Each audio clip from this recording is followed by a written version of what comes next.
No, just every week we do.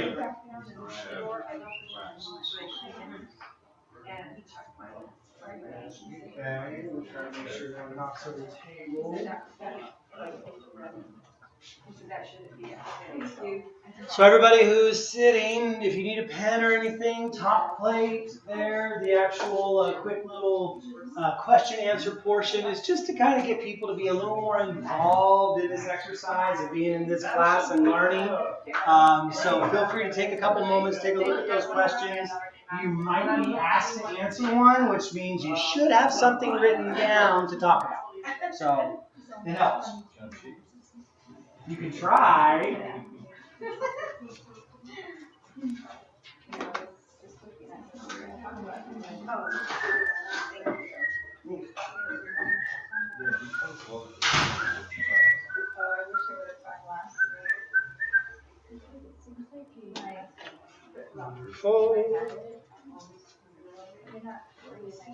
Hello, Periscope. You guys are awesome, fantastic. Thank you for joining.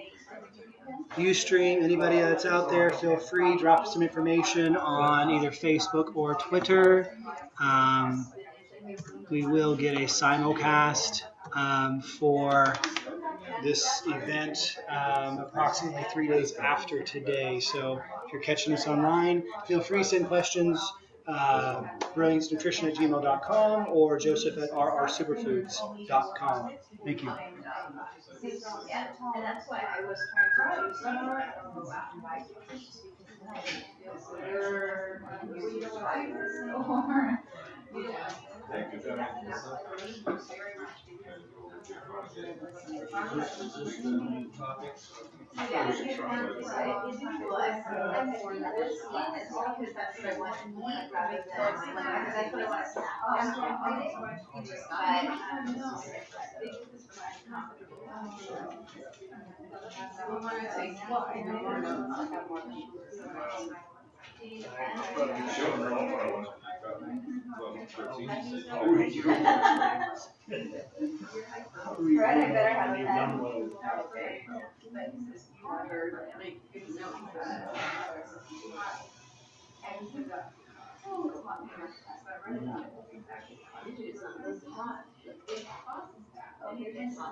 No caffeine.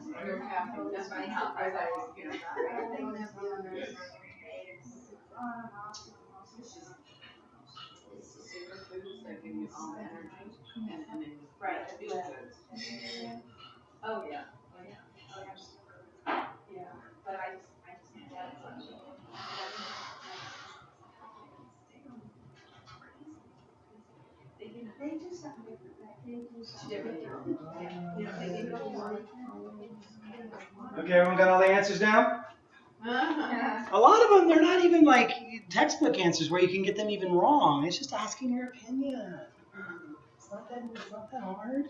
We don't have to be upset. Don't be scared. If anybody has that very high phobic sort of condition of getting a very large red F on their paper, that doesn't happen. In fact, everybody gets smiley faces and thank you for participation. The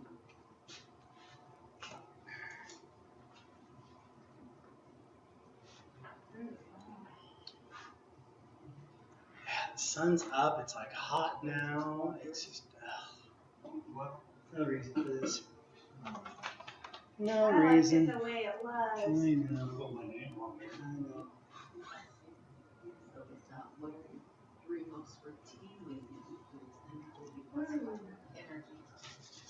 Oh.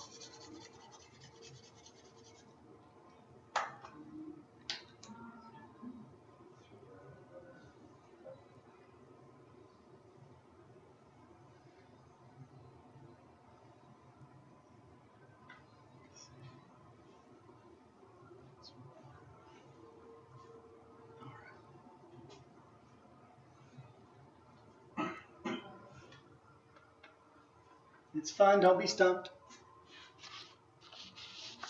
Couple words. Couple little answers. So, anybody here by chance an epigenetic scientist? Okay. Great. That means there's potentially a lot of learning that can happen tonight. I'll give you guys a couple minutes. We'll talk about this stuff. Like I say, no, everyone's going to go home with some answers. That's the nice thing. Yeah. But I love to get what people think.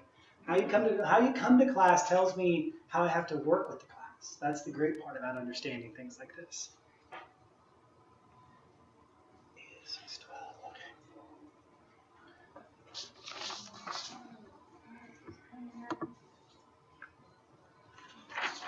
John. Cross fingers. I've had no electronic issues tonight. Wonderful. All right, welcome everybody. Like I say, second page is fun. We'll get some answers put on there for everybody as we kind of put material together and we get a little bit of better understanding for tonight's class.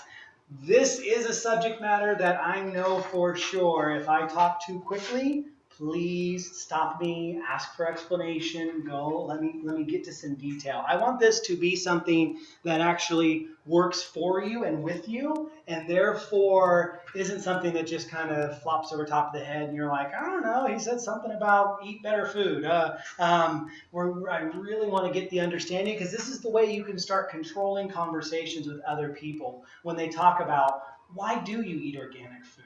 Why do you think superfoods have any effect on the body? What does nutrition really do for us? Yeah, you spend a lot of money, you're doing all this, this exercise, seeing all these people that get you to where you can actually have a better function of health. But technically speaking, most people believe in the concept of genetics and the idea that you're pre-programmed for everything. Pre-programmed death date, pre-programmed day that you're going to break your hip, pre-programmed day that you're going to have IBS, and that's not true. It's just not true. So, since no one here is an epigenetic scientist, I myself am not, just a very big fan. So this is one of those beautiful things that I've been exploring and researching and understanding and listening to the experts as they've really redefined our personal understanding for ourselves in the last 10 years. Everything we thought since the very first day in the early 1940s that we saw DNA underneath of a microscope, we honestly said we figured this out. We're done. We know all the answers now. And then we really found out we knew nothing. We knew nothing. So this has been a ton of fun. It's a great process. But to break this down for you very simply, epigenetics simply means above genetics, above the genes, or above the way the genes are expressed, which is the science. Genetics is the science of studying genes and their expressions.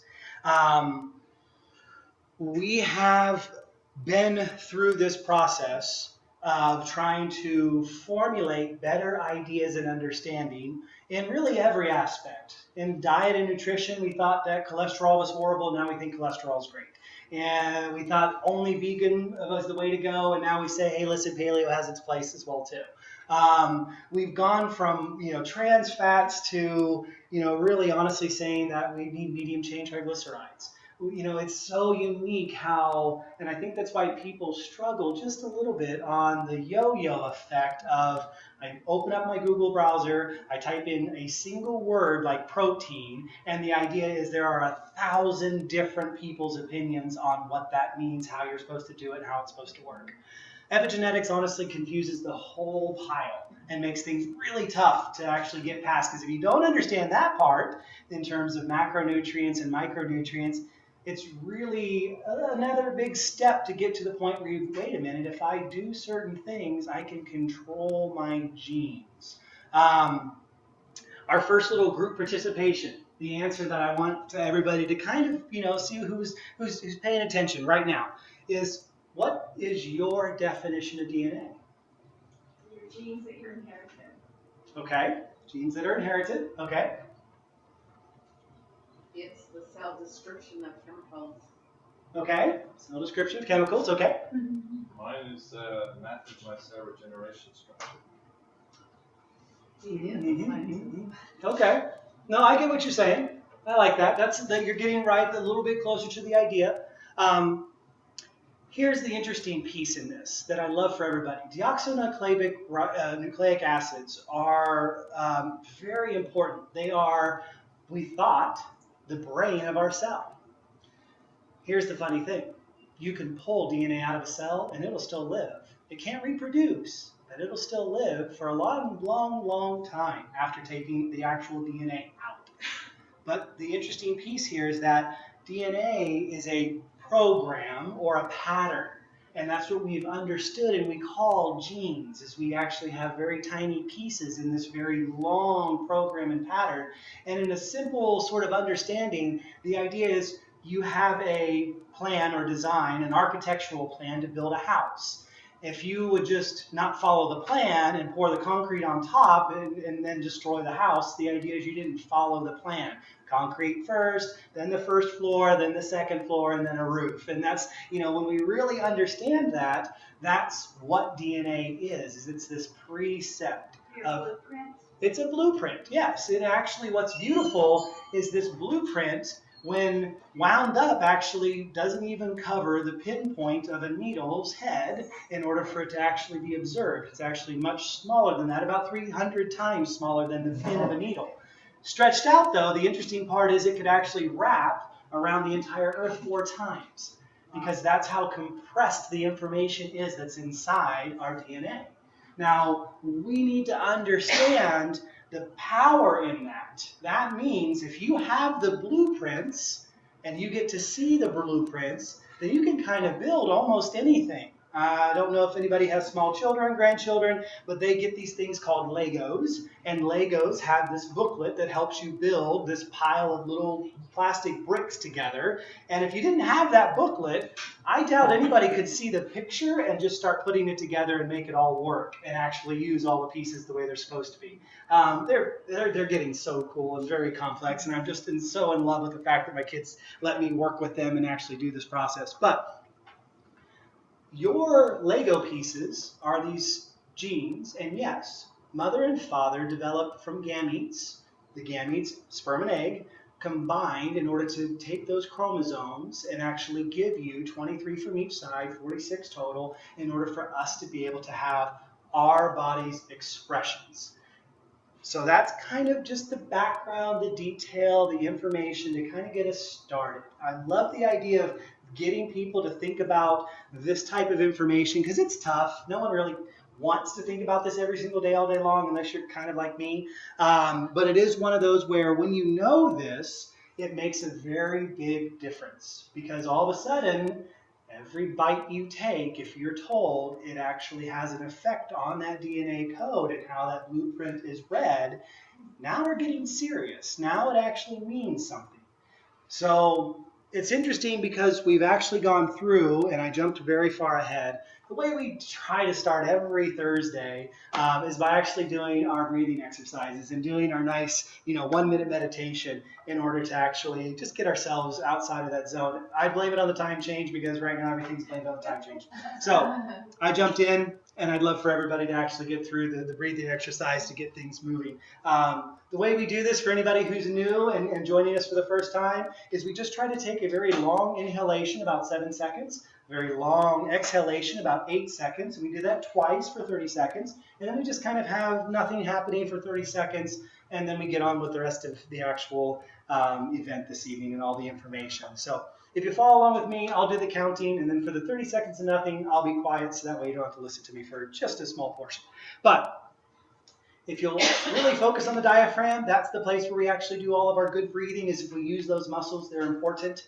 And it's very unique because a lot of people don't know that you should be breathing with your stomach muscles expanding out and getting a bigger belly when you're breathing in, more lung space, and then really pulling all the muscles and pulling them in tight in order to actually push every bit of air out and using those lungs properly.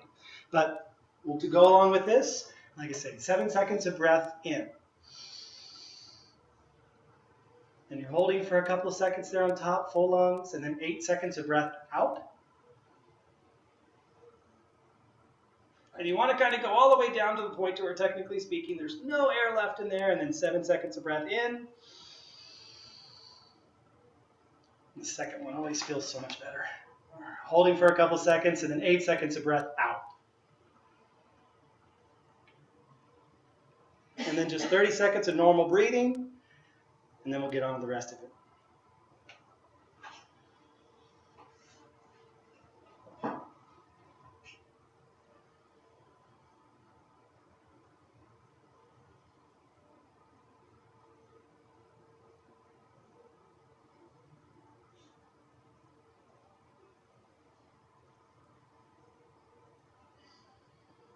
All right, fantastic. Like I say, I don't know what the background music is, but that actually didn't bother me at all. That was kind of nice. So, as we were talking, I wanted everybody to understand. You take that bite, it's what actually either helps heal your body and allows your health to be far more expressed, your wellness start to becoming more in full scope, or that bite you took is going to push you towards disease, dysfunction, and illness. And the understanding for that is, again, like we talked about last week, this isn't just a black hole on top of something that's robotic and just operates without any cares or any kind of issues or interactions inside the digestive system. Very, very important, as we talked about last week's digestive distress and how we're trying to get out of a zone of constantly pushing things into our body that should not be there. So I always like to begin with that mindset change. I really want people to hear me on this concept. The level of health you express right now is the exact sum total of everything you're doing in your daily routines, behaviors, and habits. So if you are discouraged, unhappy, want something different, want something to change, all it takes is some observation, a little bit of focus, and the ability to actually start a new routine to get something to start to work for you. So anybody here, and this is one of those where I'm a big raise my hand, actually completed some sort of change in their body that they can talk about. Anybody here actually done something health-wise that fixed something? I can say that I've been baby steps, little baby steps, and I've been doing that progressively. So I can see a change in the way I walk. Oh, okay. Because I was very stiff before, and I know I still have, obviously my neck is down, but and I would like that to be upright. Right. But there's still, I've been working little baby steps at a time, and I can see, good progress. Fantastic. Yeah. There's all kinds of things, really. The first one was,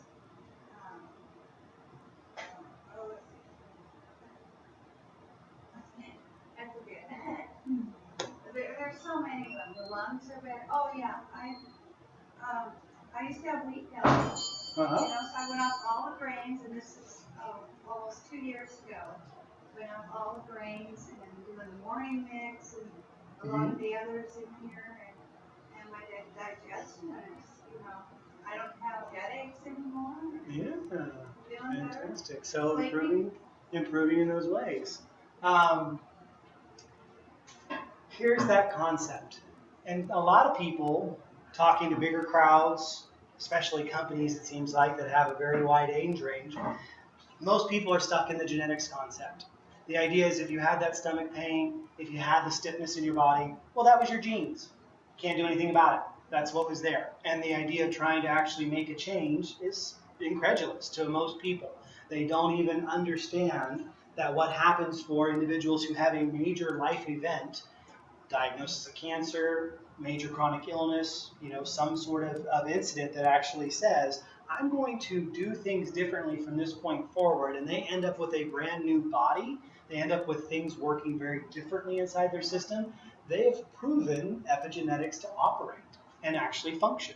So if you're a person who was obese and had a lot of body issues, diabetes condition, liver issues, overall digestive distress, and now you've changed your diet, started exercising, got great nutrition back in, and all of those issues are gone, then you're proving the point of what we're talking about. You just may not have known that's what you were activating, and that's how you were working, is that you were actually changing the DNA in order to actually get your cells to be produced in a different function. So that's the most important key piece. That's the takeaway. If you can really put that into practice and understand that whatever you have right now, however it works, is the sum total of all of those choices up until this moment.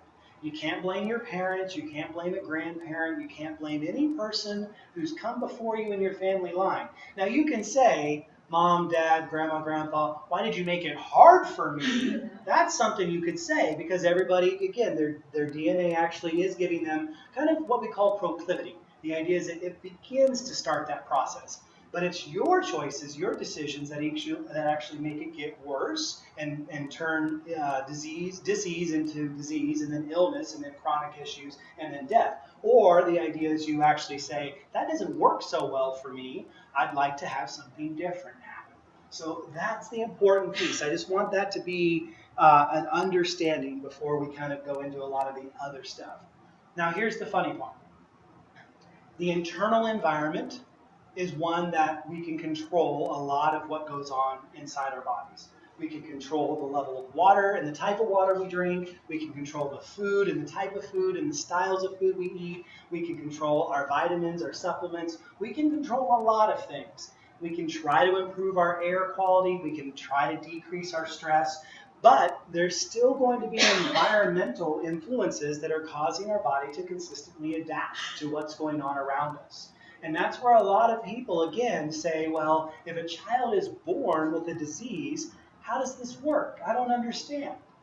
The concept is in utero, and obviously in the mother's blood profile and in the gametes that came together, the idea is that's the baking, that's the process of putting all those pieces together that says for that body to adapt as best as it possibly can, get ready for the world that's outside of that actual fetus development system. So it's unique because the external environment, we drive down the same roads.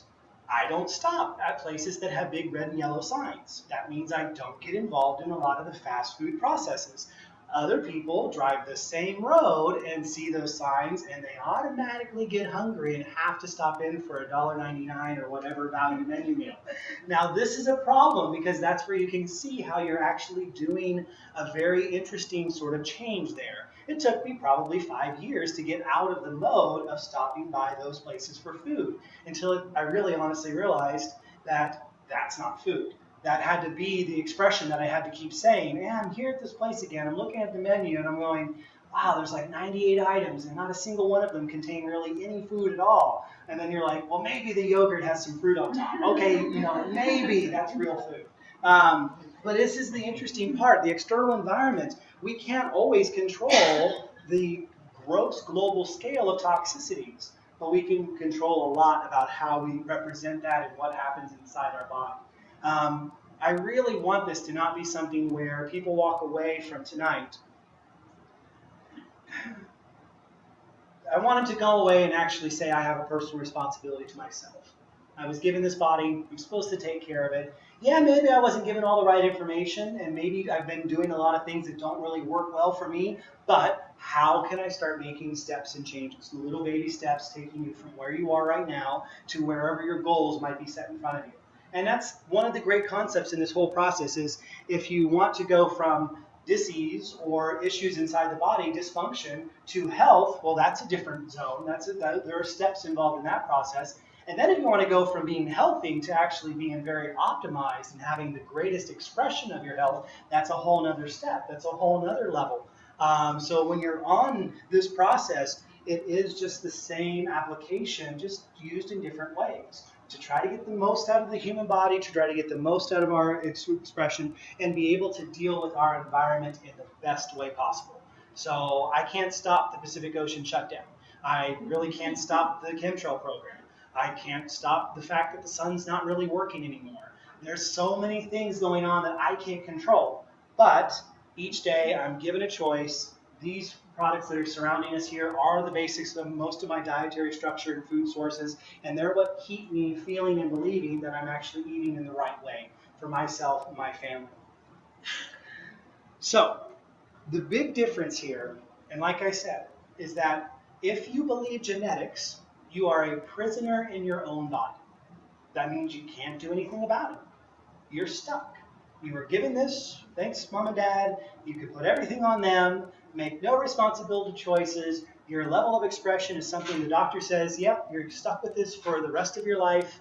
And again, it's unique because if we start believing the epigenetic model and understanding the details here, the moment we make a change, John back there, starting on MSM, starting to actually fix his body. One of the biggest, I wouldn't say doubters that I've ever met, but definitely a guy who's like, I mean, seriously? Like, that's going to fix my problem? Yes, it will. You sit back there smiling today because, again, things are working. You're feeling better. Life's going fantastic. He's one of these great success stories. So if you believe that you're actually imprisoned, then how and why would you ever struggle or try to get out of that? That's the struggle for a lot of people. And especially the healthcare system, truthfully, sick care system, doesn't help you in any way that you actually can get out of it because they only want to make the symptom just go away enough to where now you're not in pain or maybe you're just feeling a little bit better, but you're never really that far from the doctor's office. You're always one step away from an emergency room trip, and that's not healthy living. The idea is, honestly, I'm trying to be as healthy as I possibly can to where I never have to go to that system. Recently caught the flu. Well, it sucked for 3 days, but the idea is after about 3 days, I got over it. I didn't need the shot. I didn't need Tamiflu. I didn't need anything else to essentially fix my body. I just needed good quality nutrition to keep my body in function. It did all the rest of the work, and that's the beauty of how this operates. That's the trust where we got to get back to putting faith in ourselves and the understanding of the creation we're giving.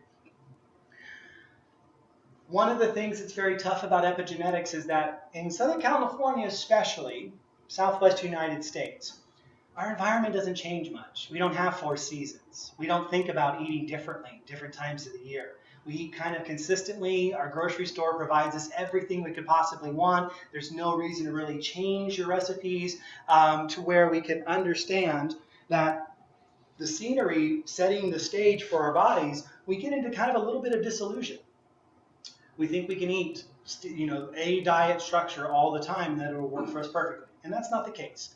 Different ages, different stages of life actually allow for us to eat in very different ways. We have to change how much vitamin D we take every 20 years. That's kind of after we hit about the 12-year-old zone. Every 20 years, it's got to go up 4,000 or 5,000 units because you're burning more of it. Your body's healing. It's trying to regenerate.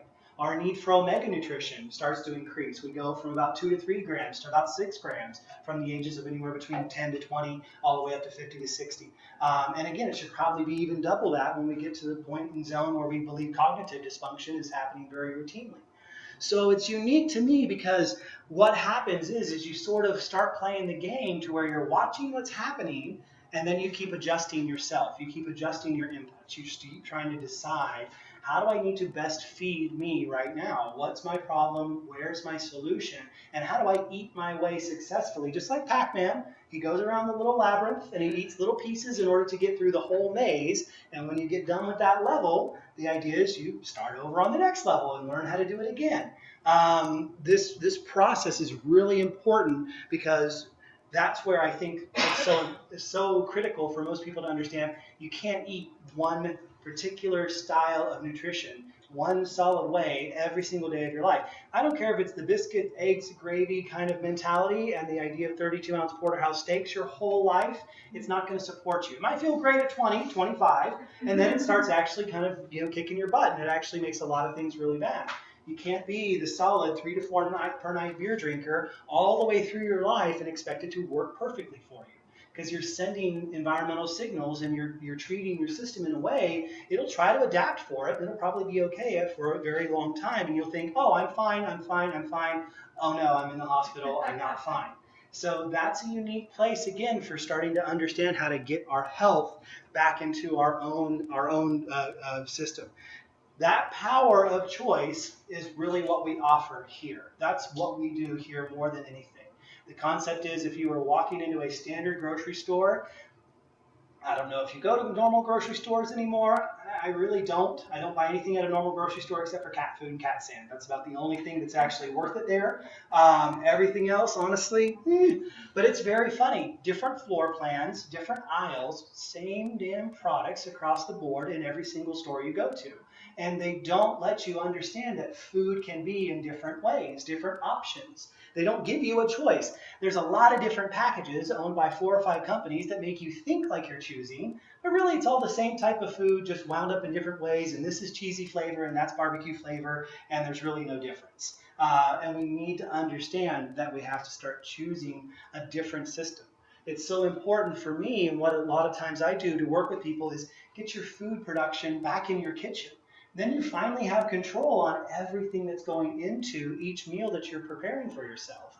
If you're letting someone else do the work, then really you're being subjected to whatever they put into that particular food product, and that's what you're dealing with. So when your body's not feeling right and you're not making your food, unless you're one of those happy-go-lucky people who has a professional chef that sits there and just asks you what you're looking for every single moment, then you're really trying to get yourself into this zone of being more in control. And yes, 1 day a week compared to 0 is better than 0. 2 days a week is fantastic if you can finally get to that zone. It's not that you have to change your life drastically every single moment that I get up here on Thursday and talk about one of these great topics. But the idea is if you can start making small steps into that direction, even just fixing your own lunch, if that's normally the food that you're eating outside of the home and being subjected to fast food sort of influences, then bring that back under your control. Take leftovers that you know you made that are actually good for you and enjoy them instead of picking up foods that aren't healthy for yourself.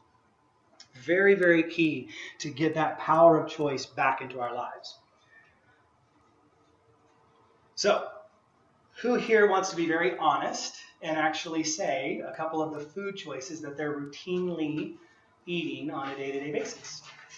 Yes, that. I eat fermented vegetables. Uh-huh. I eat salad greens and kale. Okay. I drink almond milk without the Carrageenan? Yeah. Mm-hmm. Okay, fantastic. So yeah, so that's actually 3 really good choices. I like hearing that. One. Just give me one. One thing you eat more than 2 to 3 times a week. You're here, I get to pick on you. I'm just listening. Yeah, okay, fine. No participation. I got you. Anybody else? Salads, yellow and orange vegetables. Okay, fantastic. Okay, wonderful. I've got a good one, and I eat this every day. Oh, were you finished? Yes. Apples and nuts and seeds and berries. I eat berries every day. Beautiful. Okay. Yes, in the back. I eat oatmeal every day for breakfast. Okay. I add bananas, dark chocolate, and walnuts to it. Yeah, fantastic. All right, so. And the interesting thing here is that I could tell everybody, is that the way who just shared, is that the way you've always eaten? No. Okay, so this is one of these beautiful times to understand that if we actually change that habit, so before the idea is, besides berries, nuts, seeds, and all those great snack food, Peanut butter and so store-bought peanut butter and wheat toast. Oh no. Cereal. And again, it's unique because inflammation and those types of issues, brain fog, lack of digestion, I know that's something that you've been struggling through, but you're getting things balanced for yourself and you're seeing major change occur.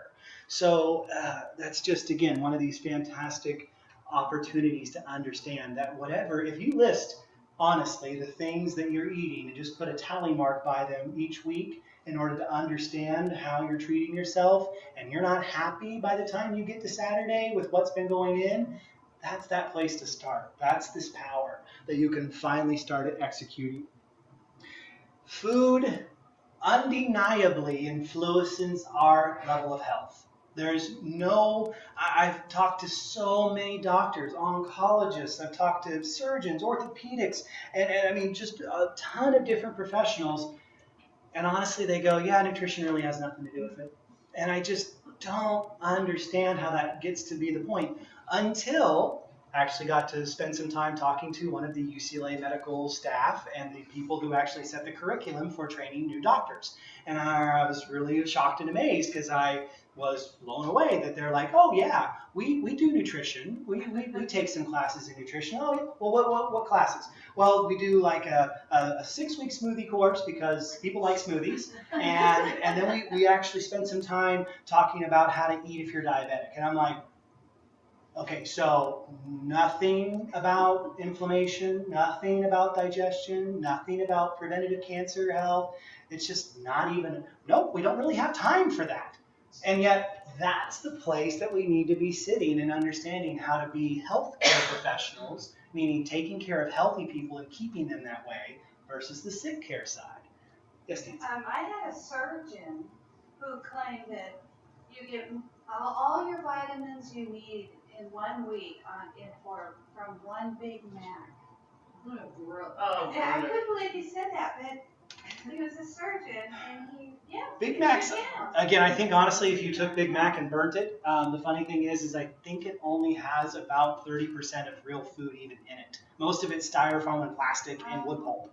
So, yeah, that's crazy. Ronald McDonald obviously sponsored that guy. So that's one of these things where if he's saying a Big Mac a day will keep the doctor away, then there's a problem going on here. I don't know where I saw it right now, but this week there was a small video that was put out, and they were pouring molten copper onto a Big Mac. Uh-huh. And all it did was singe it. Everything was just totally intact afterwards. Perfectly fine. The copper was around on the plate. Oh yeah. So, and that's a great thing to kind of understand. I think they're running the world record holder right now is somewhere around 16 or 17 years. So 16 to 17 years ago, somebody bought an extra value meal and they've let it sit on their counter and it's not broken down. And they literally just keep taking photos of it and they put it online. I think it's somewhere about 16 years. This is crazy. Again, food has to break down. If it's going in your stomach and it's not able to be digested, it just turns to toxicity. It just goes into the rest of the cells and causes every form of inflammation and inflammatory disease you could possibly imagine. So very, very key piece to understand this. So it's unique because, again, I know a lot of people who've worked this process over the years, health professionals, authors, public speakers, myself included, that actually said, this was my health expression this many years ago. I've changed it in this ways, and this is the way I stand before you now. Again, this is that understanding that your DNA does not lock you in to expressing a certain type of health. You can start to work against this. I found out during my early 20s, most males in my family die between 45 and 55, and usually of a combination of stroke and major heart attack, almost happening simultaneously in just about all males. I think we have one other surviving male in my family. And so it's very unique to me. But again, I was like, oh man, my heart hurts and my brain hurts and I can't think and I've got all this extra body weight and I'm stressed out all the time. And the doctor, all I got after months of trying to talk to somebody was drink more red wine. And I literally was like, no, not that. I mean, I guess that sounds healthy and people, they're like, okay, great, a free ticket to drink wine. But the unique part was I started looking into a lot of the understanding behind Fats That Heal and Fats That Kill, a great book for understanding oil nutrition and the scare about cholesterol. And the concept here was that for me, my cholesterol numbers were really, really low. And the doctor kept saying, good job. If it was high, I got a pill for you. But since it's low, I can't do anything about it. And again, heart pain, brain pain, major, inflammation, just everywhere in the body, not feeling right. And again, same sort of stereotypical story. It's all in your head. You need to go on antipsychotics. You can't possibly. You're young. You must be really healthy. Maybe it's some other type of issue. There's a genetic component to this. All these things were thrown out there. Honestly, what's really funny is I started eating good healthy fats. I started actually treating my body very differently. I took out a lot of the junk that I was putting in, and I dropped 110 pounds. I actually felt amazing afterwards. And it just goes to that whole, again, proof positive. In my DNA system, I was finding out and understanding that most of these males were all not producing enough cholesterol, and their hearts and their brains were failing almost simultaneously. So luckily for me, I feel like I've actually caught this. And I'm going to be able to actually be a person to make up for all of their issues. And I've got that goal of 126 years or more. So the idea is eating in this way gives you a very unique understanding. There are individuals who suffer from bipolar disorder and actually have split personalities on top of that. And it's so unique because one personality believes they have breast cancer, the other personality doesn't. And when they go between those personalities, the actual breast cancer shows up and then it goes away. And how cool is it that, again, in epigenetics, that this is possible because whatever the genes are believing, whatever you believe in the expression is how it happens. So we get to understand that positive thinking is the way to actually draw yourself into better health and operation. Not so much the concept that you can actually go through and try to, and again, convincing yourself's not the case. The idea is you actually have to say, that's the way I am. I am a healthy person. And again, I'm dealing with things, but I am healthy. You're not 3 seconds away from checking out. You can do a lot to actually fix problems, as whatever that small baby step might be. We have a problem in this country that I think is contributing more than anything to everything else, and that is we are full of bad macronutrients that aren't digested, so our BMI and our overall obesity issues are literally soaring through the roof. There isn't a state in the United States that has a BMI index below 20% as their average.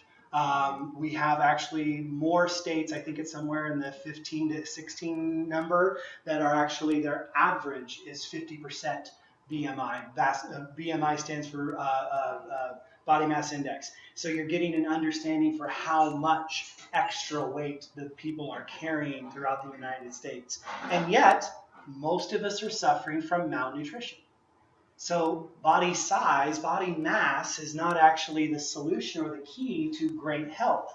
Great health a lot of times means that you have weight balance, that you have the right amount of weight on your frame for your frame to stay healthy and for your joints to not be stressed and for your brain and body and kidneys and liver to not be stressed. All of these things have to work together.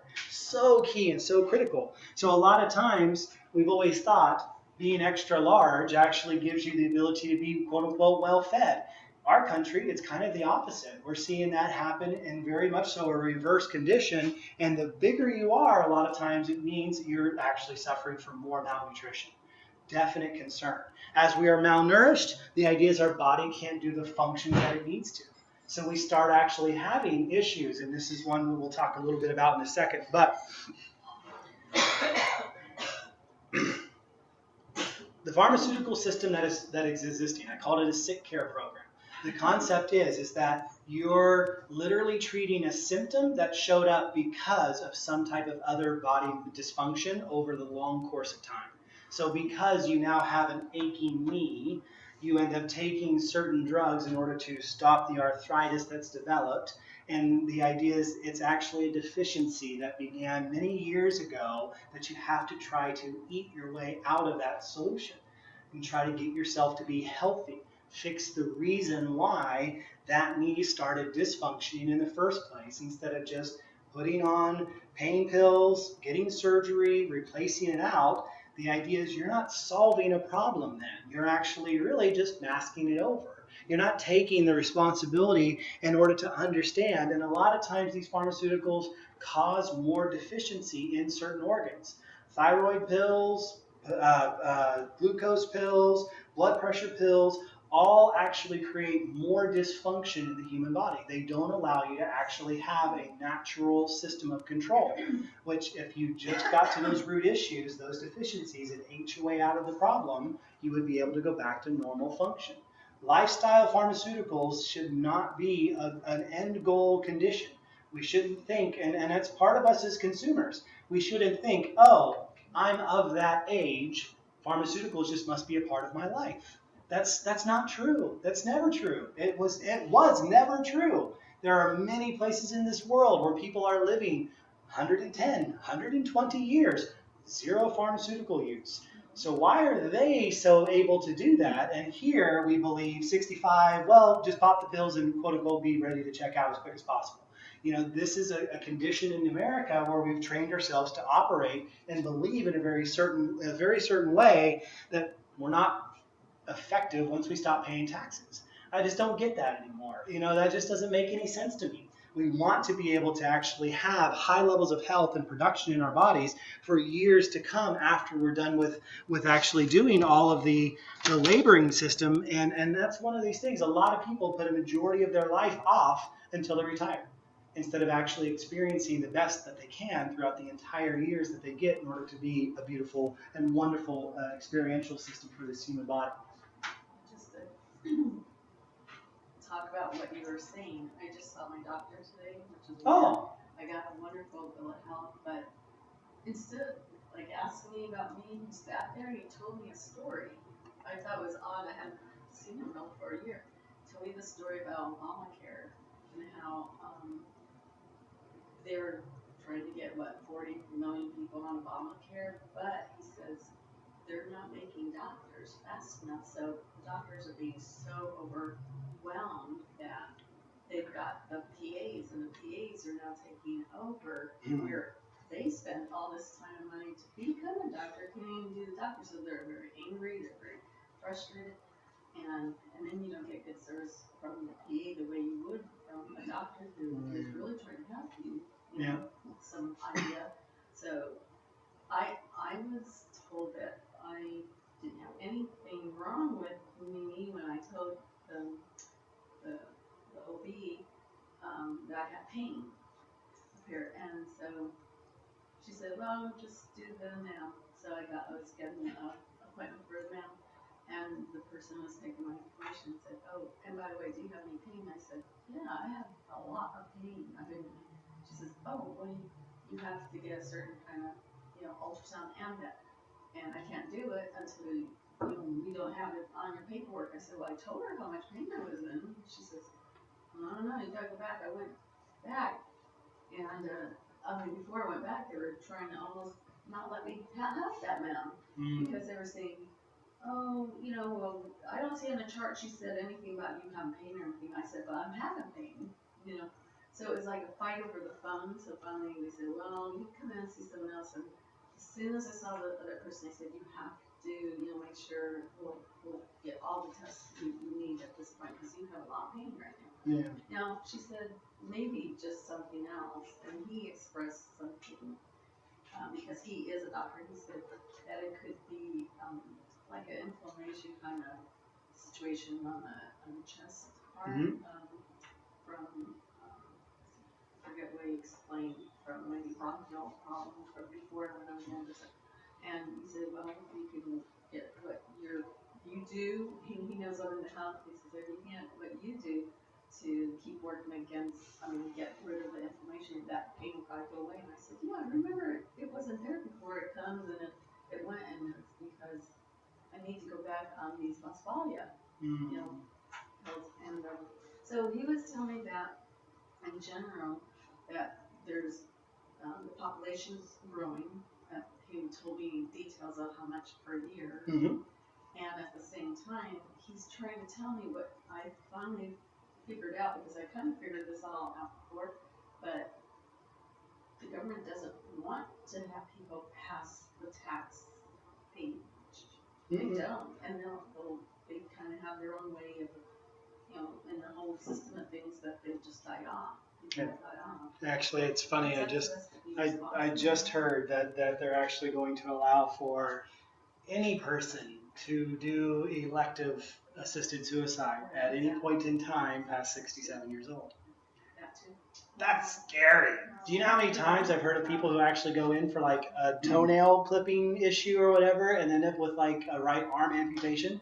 To where it's like, what happens when they switch your chart from one side to the other? This person's in there and actually trying to kick the bucket, and you're the person who's in there for just a routine exam. And then, yeah, so tons of, there is a major issue. And there is a lot, like I say, that goes back to the idea of you being in control of this. You've got to be your best consumer. You've got to have the most influence on what's happening.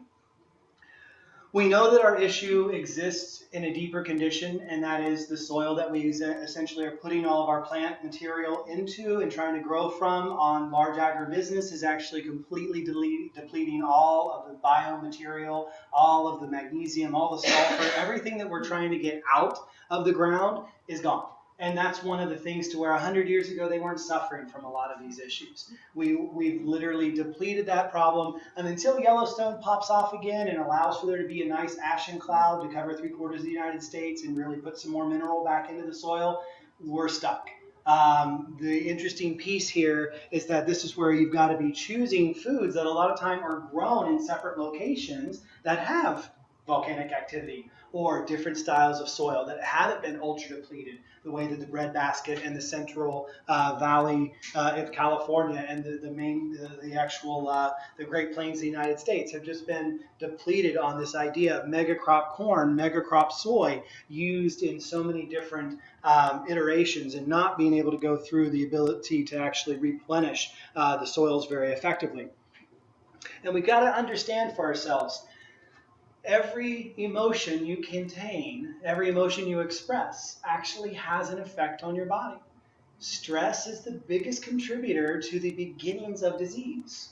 If you are consistently stressed and you have constant worry, constant concern, and you're trying to get yourself to heal, this is one of those major issues where it's very hard to get your body to lift up out of that zone if you can't handle those different types of stressors that are occurring in your daily life. So this is very critical to understand that a lot of times we're almost fighting ourselves if we always have the financial stress, relationship stress, work stress, all these different, individual conditions, and then the emotions that go along with them, to where mindfulness, meditation, spiritual development, all these things help us balance that side of our lives. And then it's really easy to jump into handling some of these bigger goals and tasks when it comes to trying to get our bodies to heal. If you're not fighting the ability to have a sluggish or stagnant liver that can't get you motivated or out of the door, it's hard to go and exercise if that's what you're needing or you're feeling like your body needs to have happen.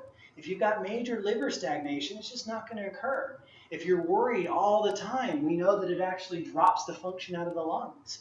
And we know that worry is one of these things that actually decreases lung function, respiration, and the activity in the muscles. So when you're a person who has a constant worrier, if you've got ultra high anxiety, we see it shut down the bowels and digestive function. We know that we're taxing the adrenal glands in that zone if we're constantly anxious and thinking that there's always some other danger or some worry that we have to, fight or can be concerned about. So that's one of those unique things. You get the choice. Am I going to be stressed today? Am I going to be worried about everything today? Am I going to go through life smiling, happy, trying to find the best in things, finding people who help inspire me to feel better, to feel like I can actually get through problems and obstacles? That's one of these, again, great ways that you get to control. And epigenetics will show us that we actually can have emotional states. Any person to carry a very happy tone, a very happy personality in life, and ask them how many times a year they get sick. And they'll go, yeah, I don't really ever have that happen to me. I just don't get sick. Well, you think it's really that they're doing everything perfect in their diet and everything perfect in their supplements? No, they just have a very fantastic way of looking at the world. And a lot of times that can make a big difference in the way that our bodies express health. It's unique to me because a lot of times through these classes, we get to kind of bring a level of exposure to a particular topic. And I really hope that people leave these classes and are hungry and looking for more. One of the greatest books to start your process in understanding epigenetics is called The Biology of Belief. Bruce Lipton is the doctor who actually wrote that material. And he's got about 3 or 4 other books that follow. The Biology Belief is the first one. And it, again, sets us up for a little bit of an understanding on how to start to work through this whole understanding of what I'm talking about there on your own pace and in a way to where you can come back and actually ask a question or two that makes a little bit of sense of, so if I have the right micronutrients and I'm eating a balanced diet, well, that gives your body the greatest potential to heal. So you can understand how this relationship starts to have a great interaction. I always love that this talk brings me to a point because every Thursday we bring up another concept, another way of slowly helping somebody add material information in order to get their health in check. If you're here every Thursday, I don't care if it's once or twice every couple of years. If you're here every single week for years on end, most people can start to absorb and take in this detail, this information. For me, I struggled very heavily 6 years to try to get control of my body. And then honestly, I spent another 6 years trying to figure out how to help other people control their body. Now I'm at a zone where I kind of feel like I have a little bit of understanding, and the effectiveness of working with individuals seems to have a very strong relationship. I'm getting major change to occur, dropping pharmaceutical use, changing people's dietary structures over to where everything is starting to balance them very, very effectively and very quickly. So it's unique how this process, I don't tell anybody that tomorrow it's going to happen. I can say that it might start tomorrow if you change the way you feel today and how you operate, but you've got to get motivated in that right way to actually do the work. You can't just stare at a pile of 2x4s and expect it to build a house. That doesn't work. But most people, that's the way they think their health is supposed to happen. They want to just be like, yeah, I see vitamin B on the shelf, but I just don't know what I'm supposed to do, or and I'm just lacking energy every day, and I don't understand, and my doctor said nutrition doesn't matter, and and you can tell yourself 1,000 excuses to stay away from something as simple as starting to be good to yourself. If you really start loving you, then this choice is simple and easy, because that's when you really start saying, I am worth something more than just feeling like I do today if things aren't feeling very great. That gives us a great opportunity here to actually kind of say that phrase. And I hope everybody here actually filled that line out. But the concept is your I am statements have the biggest effect on what happens for you. If you say you are something, the sad truth of it is that's exactly what you are. Because we say it multiple times. We say it repetitively over and over again each day. If we say, I am healthy, then I honestly don't care if you are or not in the doctoring system. You probably will feel better. You probably will actually have a better expression of health. But if you say, I'm tired, it automatically puts you in that mode of, I'm tired. Well, I just don't have any energy. I don't know what's, and you can hear it in people in the way they talk. So it's so important. You don't have to shout it out. One of the things is look at who you wake up as and what it is you say you are. And that might actually give you this first even great beginning step on how to start healing yourself. If you wake up and say, I am right now a pain in the knee. Okay, great. That's all I can think about is pain in the knee. Well, let's solve that. Then what? Well, I've got this little twinge in my stomach every time I eat, dairy. Okay, great. How do we fix that? The idea is you can hunt through your whole system and start to correct it until you wake up and you actually say, I'm great. I'm feeling fantastic. I actually have no problems. How did this ever happen? Little steps, time after time, working the system of epigenetics to actually start to fight in your favor to change your DNA system. Our talks coming up in these next few weeks are going to focus on things like the 5 essentials. I want people, if you are able to grab somebody, bring friends, bring guests. The idea is this is the talk to actually let them hear all about what's our foundation for understanding on getting your health to change. 5 essentials really steps you through those things. And even if you add 2 out of the 5, I don't care, just do 2. 1 out of the 5 for a couple of months, your health will change because you'll finally have a key component in actually getting your body to be balanced. We're going to talk a little bit more about the actual understanding and diagnosing your body by just using your mirror. and even maybe asking a friend sometimes. But by understanding how your face tells you a lot about what's happening inside your system, your tongue can express a lot in terms of how your body is functioning. Your nails will actually tell you a lot about how your body is expressing. And all of those key pieces of information can give you something to start working on. You don't need to see a practitioner. I didn't need to see a practitioner when I started this trek. I actually just started doing it myself. It takes a lot of research, a lot of time, a lot of effort, but for me it was worth it, and I didn't care what it was going to take to get through the problems. For a lot of other people, when you get these little key pieces of information, it's going to start really locking us into, to understand. I really want people to go through these next few weeks learning a lot more on how to simplistically add and change the way that they're doing their life right now. That's the most important piece. If it's 1 week at a time, you're making one little step, that's great progress, great progress. So please come back, join us on Thursdays every week.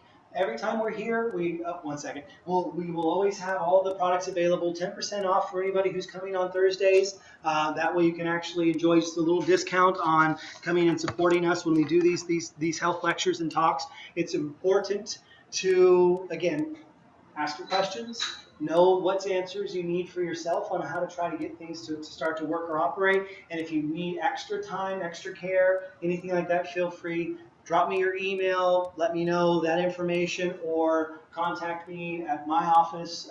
Take a card if there's in the back, and give me a phone call. Let me know what I can do to help. So always here for anybody to actually try to help. Like I say, what's the question back? I just was wondering, what are the 5 essentials? So the 5 essentials, look at you getting a sneak peek.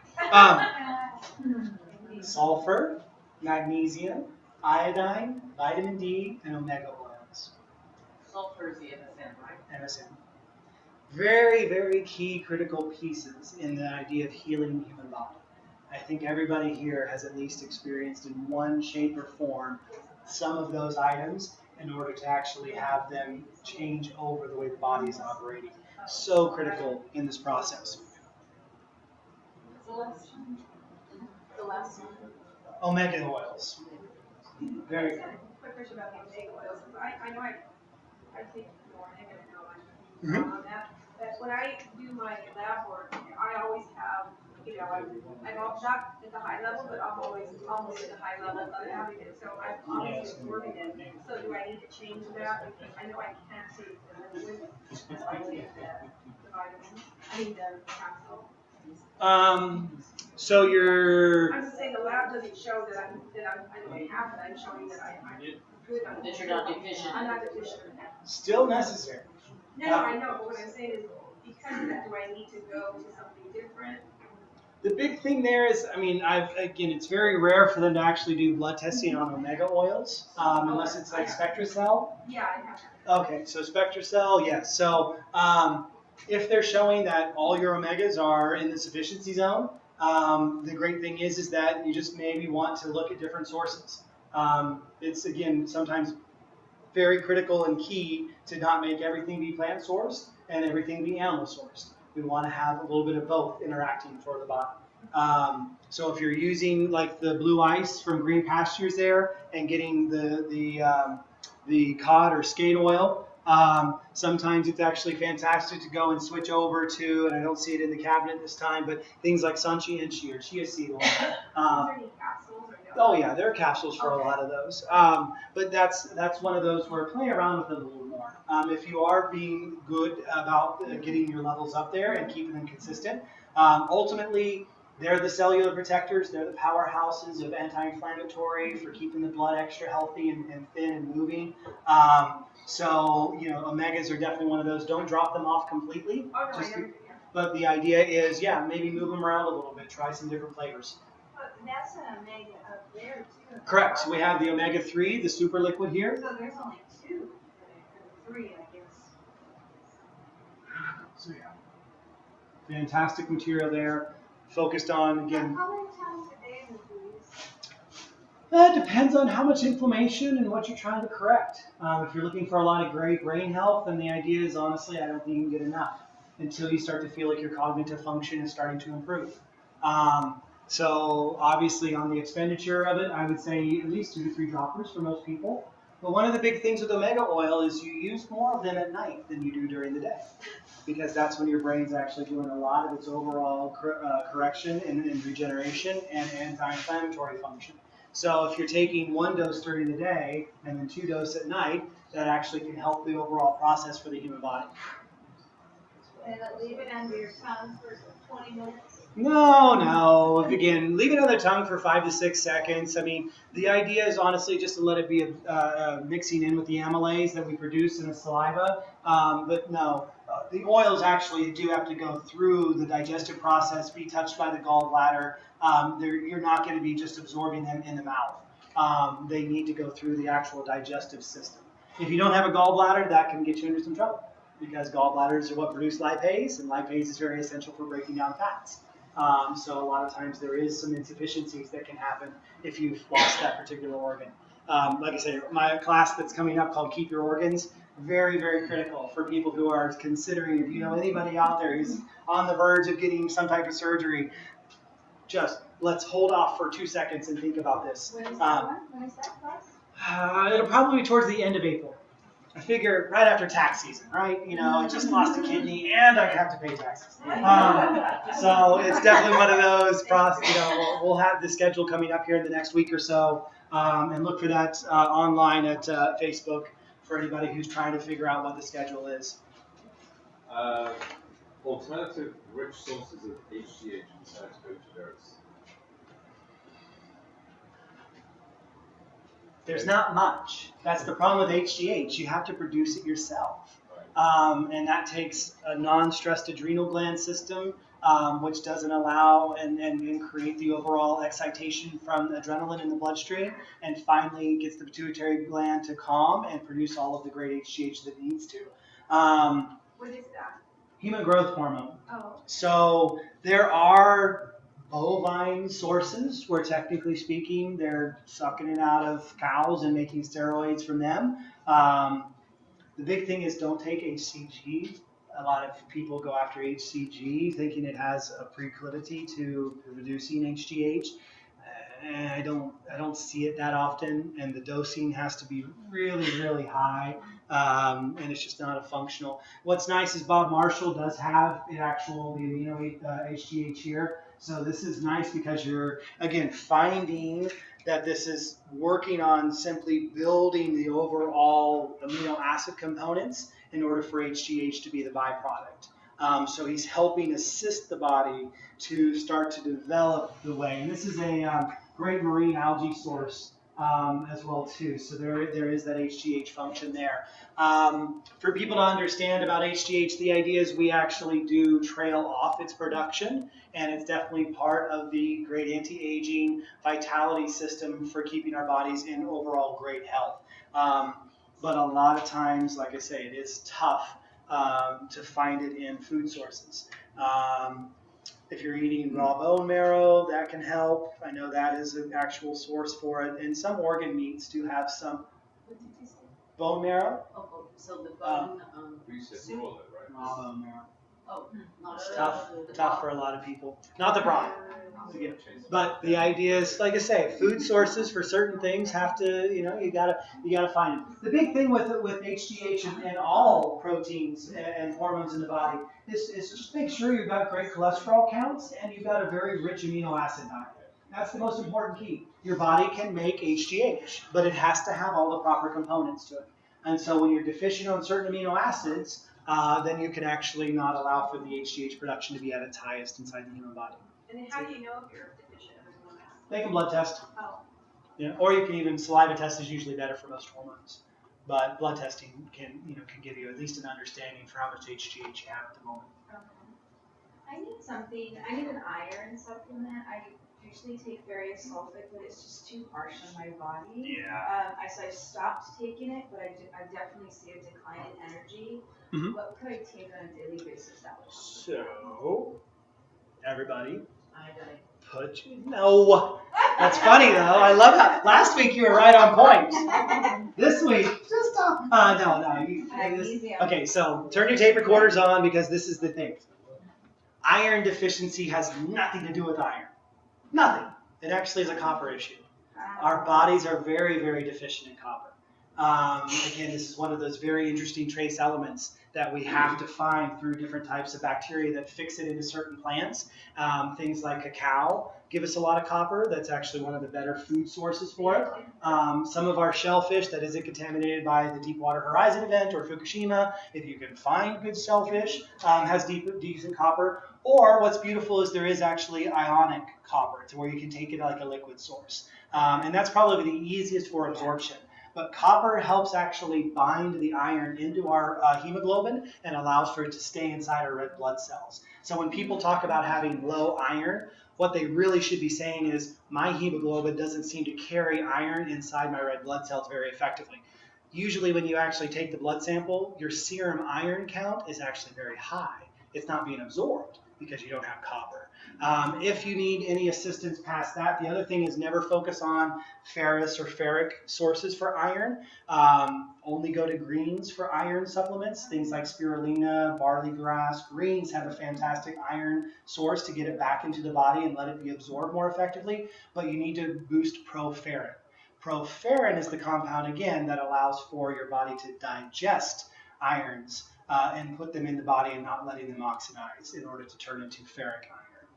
So, like I say, a lot of people who continuously keep supplementing iron and will eventually develop what's called hemochromatosis, where your blood is full of iron and it doesn't get absorbed or used, and then it starts forming crystals in your joints and crystals in your blood, and craziness happens past that. Would our salts have? Salts have a little bit, yes, but they're still copper deficient. It's again, you can get some of it in Shilajit. Like I say, cacao is one of the most amazing foods for actually allowing for copper to come back in. But like I say, it's really easy to drink it in ionic liquid. And I can give you a couple sources. Yeah, very, very simple. I have a Mediterranean blood disease, Okay. which is like thalassemia, Uh-huh. and they tell me there's nothing you can really do that. It takes my red blood count up too high. Yep. So if the RBC count goes really, really high and makes your blood too thick, then a lot of times what needs to happen is you need to focus on natural blood thinners. Things like turmeric and your omega oils are very, very critical in that. I do have omega oils, yeah. So that's fantastic. Like I say, turmeric's wonderful. And one of the unique things of understanding is that through live blood cell analysis, you can actually go in and eat your standard diet in a day and have them take a sample of blood and watch as it actually flows. If it's ultra clumpy, ultra coagulated, if it has other components in there during that live cell analysis, then you can sort of backtrack. Okay, I'll take this food out, this food out, this food out, and then go back in and have them examine the blood again. And it's unique because then you can find the right components to have available. So that way you don't have that ultra thickened blood with too many red blood cells piling up on top of each other and forming potentially clots. And that's where thalassemia, it really does end up causing complications more towards aneurysms and embolisms and things of that nature. We want to just be cellular protective. Magnesium, very critical basic mineral though for a lot of people. And ingestion of magnesium isn't enough. Topical magnesium is actually the better way to absorb it. So when we use products like the magnesium gel or spray on our skin, that's going to have a tremendous benefit for those things. But there's also some other pieces dietarily that need to be understood about that as well too. Yeah, but I do take iron also. Yep. And I'm been on iron shots too, once a month. So I don't know if I'm doing the right thing. Start the copper, and honestly, hopefully you can see some balance occur. The copper that you have here? We don't have copper here, You don't. but it is one of those where just let me get an email before you go, or send me an email if you got my card, and I can send over quick sources. And if that's, like I say, the first step in getting better control on the way your body's expressing things now, or for yourself with the low iron, like I say, you're dealing with the two different issues. The copper is the stabilizer, it's the balancer. And that can have a major difference to where you won't need that monthly iron shot anymore. And you can finally, because one of the things, again, that happens for thalassemia is eventually their only solution for you is to bloodlet and actually pull a couple of pints of blood out and toss it away. even though that causes more fatigue, more stress, more issues, and we end up having other concerns. I've used regular doctors. I've used, a doctor in Rancho Bernardo, Uh-huh. a doctor there, Kelly Austin, that I don't know if you know her, but they just put me on the iron as far as that was concerned. They never said anything about copper. Yeah, most again, it's one of those where in order to understand how to do cellular regeneration and actual health, that's where if they learned that piece, they would have learned that. I learned that as a biotech. And it was one of those where how to get red blood cells to be as thick and as full and as plumpy as possible was hypersaturation in copper, and that's what let them pull in as much of that as possible. And it's a cofactor for regulation, so it definitely has a big piece in there. And it's a very common deficiency. Very, very common deficiency. SpectraCell is the test that again will tell you if your copper is not adequate, in relationship to your irons and how you're. I take blood tests every 6 months. CBCs though, like just the kind of standard blood test where they give you the breakdown. Well, not with her because she writes it up a little different, but if you just get one at a primary care doctor, you're just going to get the run of the mill, Yep. Ask for a SpectraCell test. SpectraCell is probably the most important nutritional profile blood test out there. Sure. And then life cell iridology, highly effective for thalassemia because you've got to see how your blood responds to the way that you treat it, and then you can find that best condition for yourself. So live blood cell is really amazing. Well, I've asked them about it because if my blood is thick, they can tell from the bloods, if they say it isn't. Yeah, but like I say, just that overproduction of the red blood cell issue, it just is one of those where we can definitely work on it. Some key pieces there, and probably just a little bit of a better refined understanding for how to just care for the body in general, to where you can kind of get a little bit of a game plan going. And very, very key pieces there. Two more of those cards with your face on it. I might. I'll have to check before I leave here. Okay. Yeah. What truth is there that with trying to get as much iron out of like eating greens as possible, you coincide that with vitamin C? It's interesting because it's not so much a lot of times the vitamin C in greens, it's the citric acid that actually holds the vitamin C that helps us break down greens and get the iron out of them. Again, that's that whole unique structure. Chlorophyll technically is just two molecules different than human blood in terms of hemoglobin, with an iron at the center. So we see that difference and that understanding. Citric acid is what actually helps break down like a wheatgrass shot or other greens that are blended into a juice or a smoothie a little more effectively, in order to actually pull that material out, as well as trying to take in a tablespoon of oil if you're making a green drink. Very, very critical in the overall absorption of all the fat soluble nutrients out of a green drink. What kind of oils? Olive oil, avocado oil, just some type of fat in that. In a lot of people who are doing juicing, doing greens routinely, don't always think about that. But very, very critical piece in getting those fat soluble nutrients like vitamin K and especially things like iron to actually go into the digestive cavity in the right rate. So that way you can maximize that function. I mean, that leads me to, this last part on here about recommended talks. In that, are there other combinations of foods which are good to have together? Oh, yeah. But then also are there negative combinations? There are. So, I mean, that would be kind of a nice. Oh yeah, the whole Western American diet system of fruit and yogurt together is like absolutely ridiculous for fermentation.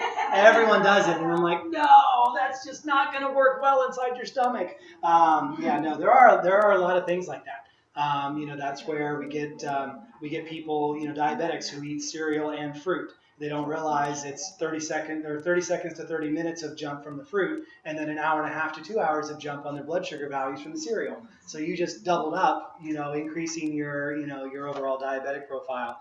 There are a lot like that. So food combinations is a good one. See, write that down. Okay. Oh, that would be fantastic. Food combinations. One more question. What would be the best thing to take for inflammation, like injuries, isolated injuries? Joint? Tendons. I have tendonitis. So I mean, I'm tough on things like that because it's very rarely one thing. MSM is probably one of the most critical joint tendon tissue repair functional because sulfur is so critical in that. Secondary to that is actually silica because that's what keeps things elastic. And if you want stuff to be flexible and bendy, like joints should be, and not tight and restrictive, then we actually need more silica. During the healing process, magnesium and turmeric highly critical. Those will stop the inflammation and cause for there to be less muscle constriction, and things like DMSO. That's a really great product as well too while you're healing. DMSO. Yeah, I don't. Dimethyl sulfur oxide. Horses?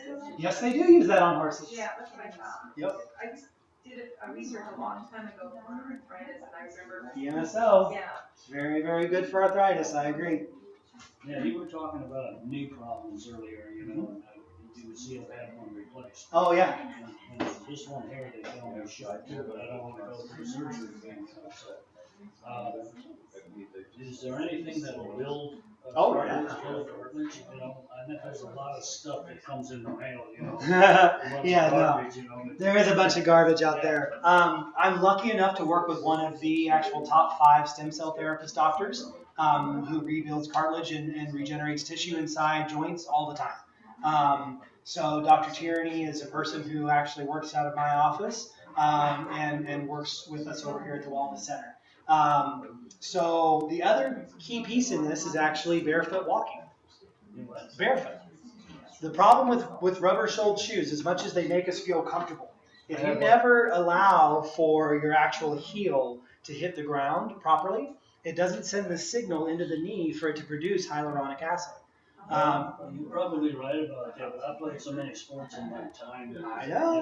Just disintegrated, Well, and that's one of those where, again, there is dietary plans that, like we're talking about, healing joints and tendons and tissues that actually can support overall. So you have an office? Correct. Which is on here, right? Yep, Technology Drive, right over to the other side of Winchester and Hot Springs.